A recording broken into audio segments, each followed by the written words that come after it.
আসসালামু আলাইকুম। সবাই কেমন আছেন? আলহামদুলিল্লাহ আমিও ভালো আছি।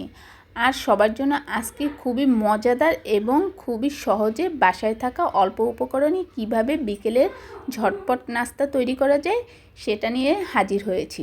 আশা করছি সবার ভালো লাগবে। তো চলুন মূল রেসিপিতে চলে যাই। তো এখানে কিন্তু আমি বড় সাইজেরই 2টা আলু নিয়েছি, আর এই আলু 2টাকে আমি ছিলিয়ে তারপরে ধুয়ে নিয়েছি।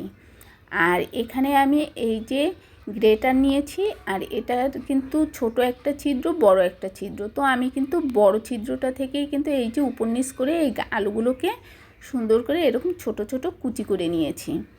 তো এখন আমি কিন্তু এখানে কিছুটা পরিমাণে লবণ দিয়ে ভালোভাবে একটু সময়ের জন্য হাতে মাখিয়ে তারপরে কিছুটা সময়ের জন্য ঢেকে রেখে দেব। তো 10 মিনিটের জন্য যদি এভাবে আমরা মাখিয়ে রেখে দিই লবণ দিয়ে, তাহলে কিন্তু এই আলুটা একেবারেই নরম হয়ে যাবে, আর আলু থেকে কিন্তু অনেকটা পরিমাণে পানি বের হয়েছে। তো আমি কিন্তু পানিটা ফেলে দিয়ে একটু ধুয়ে তারপরে ঝরিয়ে নিয়েছি পানিটা।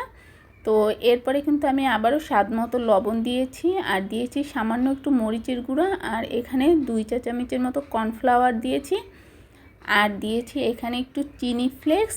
আর যদি ঝালটাকেও একটু অ্যাভয়েড করতে চান তাহলে কিন্তু ঝালটা কিন্তু বাদ দিতে পারেন। তারপরে আবারও দিয়েছি 2 চা চামচের মতো এখানে আটার গুঁড়া। তো আটা দিয়ে এখন কিন্তু আমি সবগুলো উপকরণ কিন্তু ভালোভাবে হাতের সাহায্যে কিন্তু কিছুটা সময়ের জন্য একটু মাখিয়ে নিব। তো দেখতেই পাচ্ছেন মাখানোর পরে কিন্তু একটা আঠালো ভাব তৈরি হয়েছে। আর এই যে দেখুন হাতের সাহায্যে এরকম চেপে চেপে বলের মতো করে নিয়েছি। তো যার যার ইচ্ছে মতো কিন্তু আপনারা শেপটা দিতে পারেন। আমি এরকম চিকেন বলের মতো করেই শেপটা দিয়েছি, আর দেখতেই পাচ্ছেন কিন্তু এই বলগুলো একেবারে ভেঙে যাচ্ছে না। তো এভাবে একটু যদি হালকা হাতে যদি এটাকে চেপে চেপে তারপরে এরকম ভাজা যায়, তাহলে কিন্তু এই বলগুলো একেবারেই আর ছুটে যাবে না। আর চুলার আঁচটা থাকবে একেবারেই মিডিয়াম আঁচে, আর এই তেলটা কিন্তু একটু ভালোভাবে গরম করে নিতে হবে।